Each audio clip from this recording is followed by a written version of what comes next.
স্যারকে হাইকোর্ট থেকে বানশাল কোর্টে তোলা হলো, তাই স্যারের জন্য সকলেই দোয়া করবে আর ভিডিওটা শেয়ার করবে আর ভিডিওটা লাস্ট অবধি সকলেই দেখুন। মোথাবাড়ি কাণ্ডে ইতিমধ্যে যাদেরকে পুলিশ গ্রেপ্তার করেছিল সেই ৪৯ জনকে এনআইএ তদন্তে করা হচ্ছে। আমরা দেখছি এখানে এনআইএ যারা অফিসার তারা রয়েছে এবং তারা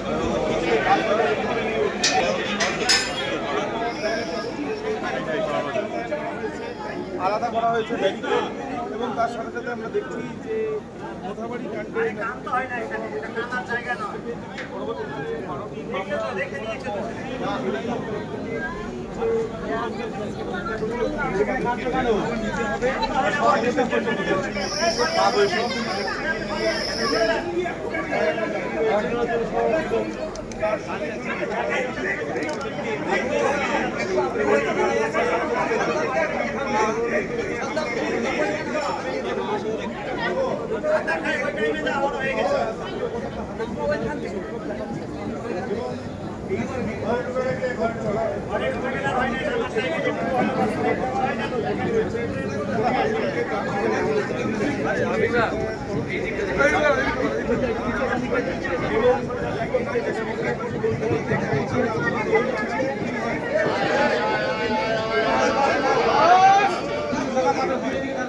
আমরা দেখছি যে এই অভিযুক্তদের 16 তারিখ অর্থাৎ আজকে তাদেরকে মুক্তি করার কথা বলা হয়েছিল এবং সেই মর্মে তাদেরকে আজকে অফিসাররা নিয়ে আসছেন এবং কলকাতা পুলিশের অফিসাররাও এখানে নিরাপত্তার দায়িত্বে রয়েছেন।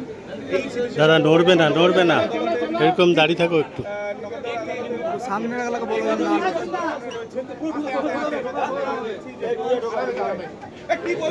কি বলবেন এই ঘটনা কেন বলবেন?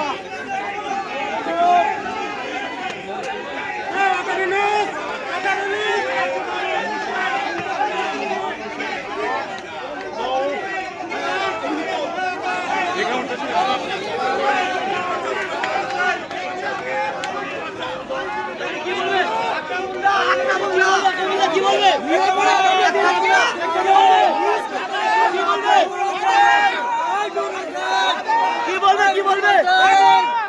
বলবে